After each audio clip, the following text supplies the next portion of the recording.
प्यारे बच्चों, उम्मीद है कि आप अल्लाह के फजल करम से बखैर आफियत होंगे।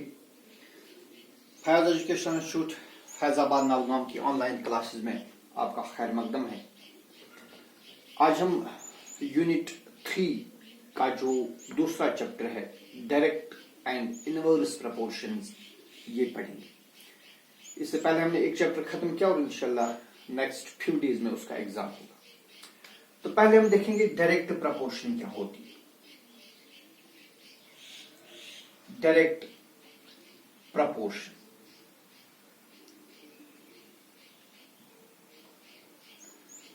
देखिए मैं आपको एक एग्जांपल देता हूं। सपोज एक डॉक्टर साहब है, वी हैव ए डॉक्टर, और बेटा मानिए इसकी जो फीस पर पेशेंट है दैट इज ₹100 पर पेशेंट, ठीक है। अब अगर मानिए इस डॉक्टर साहब के पास एक दिन में 10 पेशेंट आएंगे, इसके पास दिन में कितने पेशेंट आएंगे? 10 पेशेंट। तो फीस कितनी, ये कितनी फीस लेगा? So it will take 10 into 100, that is ₹1000। अब अगर ये दिन में 20 पेशेंट देखता है तो फिर कितनी फीस इसके पास जमा हो जाएगी, कितने पैसे कलेक्ट करेगा? That is 2000। अब अगर इसके पास 30 पेशेंट आ गए तो कितनी फीस होगी? 3 into 100, दैट इज 3000। तो आप क्या देख रहे हैं कि जितने जितने पेशेंट्स इंक्रीज होते जा रहे हैं, as the number of patients increase, we see that increase in patients increases fee। तो जितने जितने पेशेंट इंक्रीज होते जा रहे हैं उतना उतना फीस भी इंक्रीज होता जा रहा है। और ये फीस जो ये पेशेंट्स और जो फीस कलेक्टेड, इनका जो रेशो है दैट इज ए कांस्टेंट। देखिए पहले केस में हमने देखा 10 पेशेंट थे और फीस कितनी जमा हुई?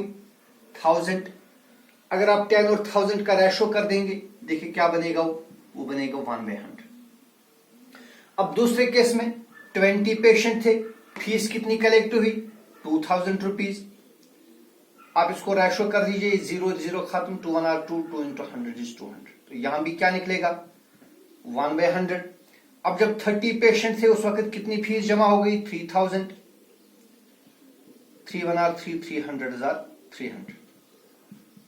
तो देखिए ये दो क्वांटिटीज यानी नंबर ऑफ पेशेंट्स और जो फी है ये इस तरह इंक्रीज हुई। जितने जितने, पहले बात यह है कि जितने जितने पेशेंट इंक्रीज होते गए उतना ही फीस इंक्रीज होता गया, कलेक्शन ऑफ फीस भी इंक्रीज होता गया। और जो ratio of patients and fee collected that is constant through out. Such proportions are said to be direct proportion. So we say that two quantities x and y vary directly if increase in x results in increase in y or decrease in x results in decrease in y such that the ratio is constant throughout. So we say that two quantities, अगर हमारे पास दो quantities होंगी, say for example x and y, two quantities x and y are said to vary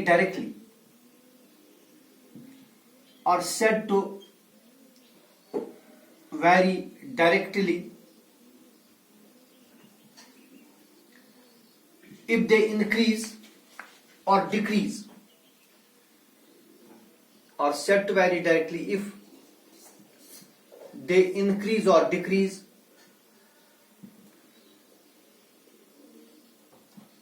और decrease together. अगर एक quantity increase होगी दूसरी भी इंक्रीज होगी, अगर एक क्वांटिटी डिक्रीज होगी दूसरी भी डिक्रीज होगी। सो इफ दे इंक्रीज और decrease together such that their ratio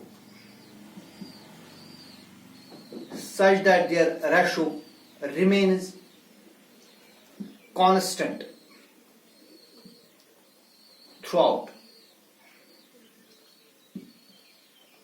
throughout the observation.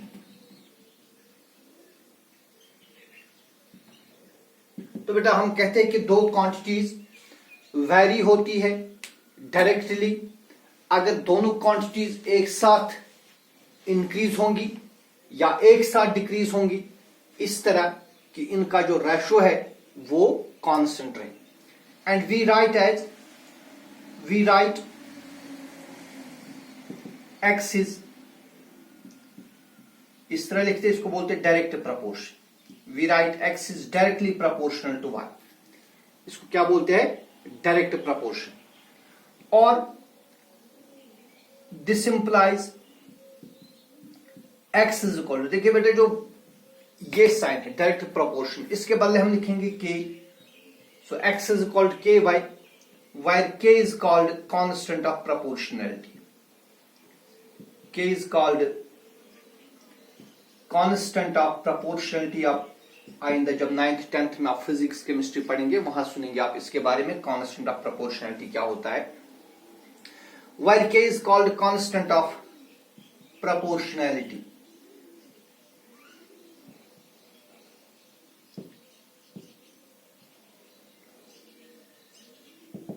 ठीक है. सो क्या लिखा हमने अब? x is equal to k Y. अब बेटा इस इक्वेशन को अगर आप इसका नाम रखेंगे इक्वेशन, इस इक्वेशन को दोनों साइड से डिवाइड करिए y. सो डिवाइड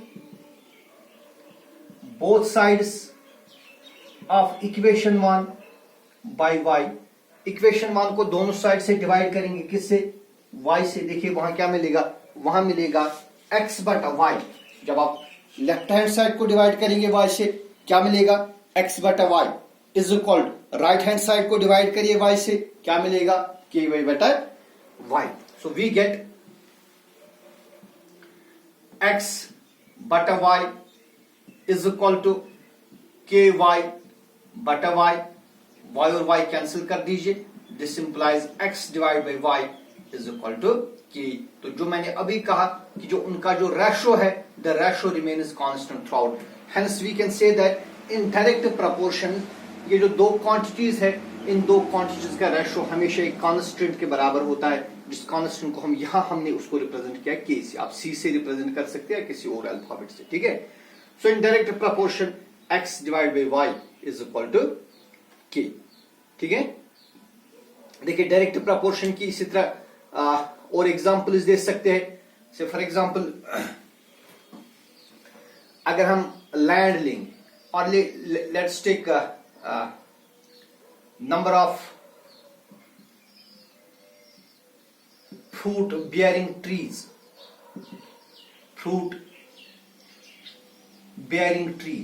तो लेकिन देखिए यहां पर एक, यहां पर मैं एक बता देना चाहता हूं कि मानिए एक ऑर्चर्ड है, उसमें ट्रीज है, फॉर एग्जांपल सेब के ट्रीज, एप्पल ट्रीज है. देखिए अगर इस बाग में 10 ट्रीज होंगे, से फॉर एग्जांपल 10 ट्रीज होंगे, 10 पेड़ होंगे सेबों के. माने इन 10 पेड़ों से 50 पेटियां सेब उतरती है. 10 पेड़ों से 50 पेटियां सेब उतरती है. ठीक है. तो क्या ये जरूरी है कि 20 पेड़ों से 100 पेटियां उतरेंगी? नहीं, जरूरी नहीं है. हो सकता है किसी पेड़ पर कम होंगे, किसी पर ज्यादा होंगे, या कुछ पेड़ छोटे होंगे. तो बेटा देखिए यहां पर ऑब्वियसली अगर 10 ट्रीज से 50 पेटियां उतरेंगी, मे बी कि 20 ट्रीज में से 50 से ज्यादा उतरेंगी, 60, 70, 80. लेकिन जरूरी नहीं कि 20 में से 100 उतरेंगी और 30 में से 150 उतरेंगी, ऐसा नहीं है. तो ये डायरेक्ट प्रपोर्शन नहीं है. ठीक है. क्योंकि अगर आप यहां पर जो रेशो देखोगे, यहां पर जो रेशो वो कांस्टेंट नहीं आएगा. ठीक है. इसी तरह अगर हम बात करेंगे, देखिए एक और चीज की बात करेंगे. मानिए एक स्कूल है, इस स्कूल में number of students and the fees collected. देखिए एक स्कूल में चूंकि यूनिफॉर्मिटी होती है फीस में, तो जितने जितने बच्चों की तादाद इंक्रीज होती जाएगी उतनी उतनी ही फीस कलेक्शन इंक्रीज होती जाएगी. So it is a direct proportion. ठीक है. तो इसी तरह हमारे पास एक और तरह की प्रपोर्शन है, that is inverse proportion. That is when one quantity increases and the other quantity decreases. That is called an inverse proportion. Inverse proportion.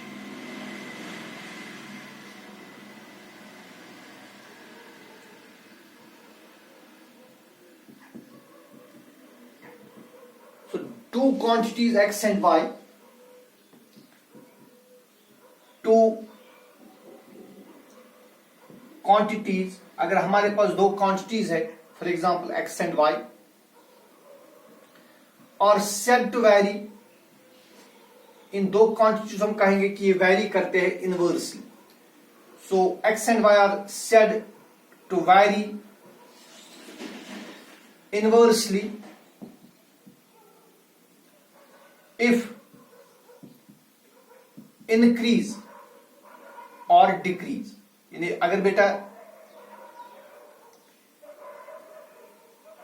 अगर एक क्वांटिटी इंक्रीज हो गई या एक quantity decrease, for example x increase हो गया या decrease हो गया, so we say that two quantities x and y are said to vary inversely if increase और डिक्रीज इन x रिजल्ट्स इन,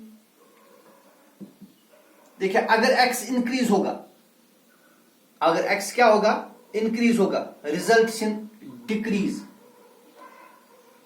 और इंक्रीज इन, ये मैं समझाऊंगा ये क्या होता है, इंक्रीज इन वाई. देखिए अगर हमारे पास दो क्वांटिटीज है x एंड y, अगर x के इंक्रीज होने से y डिक्रीज हो गया, यानी अगर x हो गया इंक्रीज, y क्या हो गया, डिक्रीज, अगर x के इंक्रीज होने से y डिक्रीज हो गया, then we say that x and y are inverse proportion.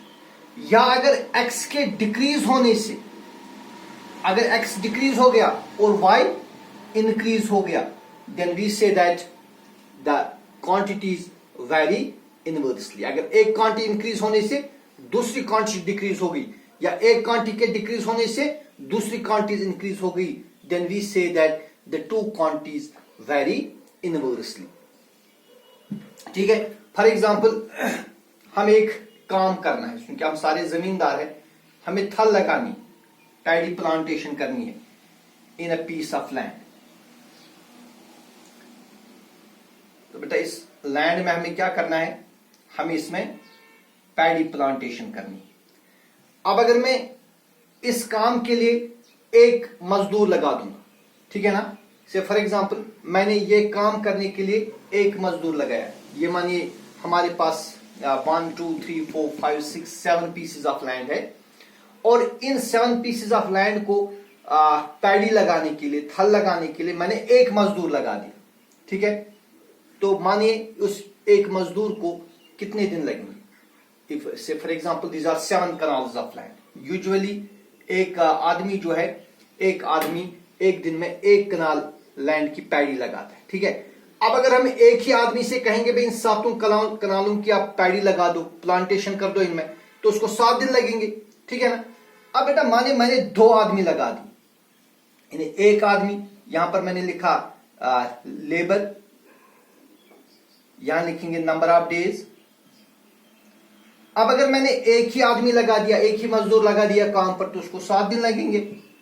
देखिए अगर 2 मजदूर लगा देंगे, ठीक है ना, अगर 2 मजदूर लगा देंगे उनको कितने दिन लगेंगे, उनको तो 3.5 ही दिन लगेंगे. इसी तरह अगर मैंने 7 मजदूर लगा दिए, उनको कितने दिन लगेंगे, उनको तो 1 ही दिन लगेगा.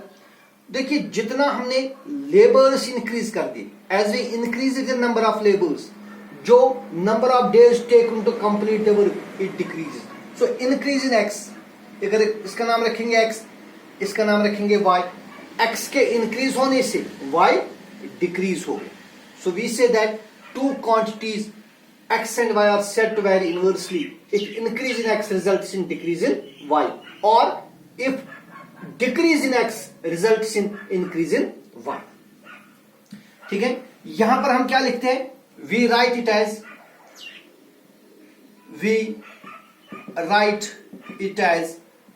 x is inversely proportional to y.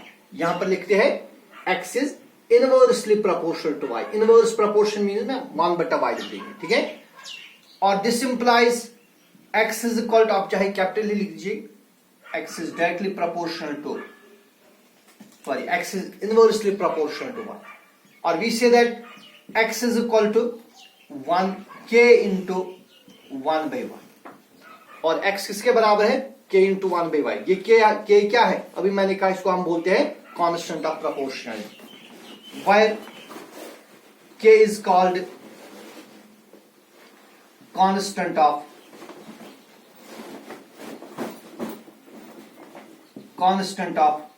proportionality।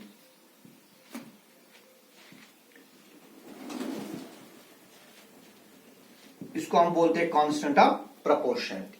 तो बेटा आप यहां पर क्रॉस मल्टीप्लाई कर दीजिए, देखिए x और y को मल्टीप्लाई करिए, what we get x into y, ये कैपिटल में लिख रहा हूं, सॉरी, यहां पर x और y को मल्टीप्लाई करिए, will get x into y is xy is equal to k into y, 1 is k।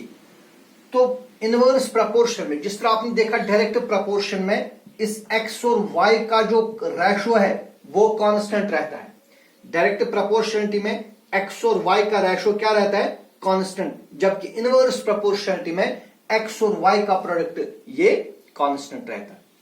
तो अगर आपको दो चीजें देखनी होंगी, दो क्वांटिटीज देखनी होंगी कि डायरेक्ट प्रोपोर्शन में है कि नहीं है या इनवर्स प्रोपोर्शन है कि नहीं है, तो डायरेक्ट प्रोपोर्शन के लिए आप रेशो करेंगे, अगर रेशो सेम आ गया through the observation then we say that the quantities vary directly, और इनवर्स प्रोपोर्शनली के लिए अगर उनका प्रोडक्ट कांस्टेंट आ गया then the quantities vary inversely. Okay, तो ये आज के इस टॉपिक की इंट्रोडक्शन थी, आप इसको देखिए, अगर समझने में कहीं प्रॉब्लम है आप मुझे कॉल करेंगे, इंशाल्लाह कल के वीडियो में हम एक्सरसाइज उठाएंगे। वस्सलाम।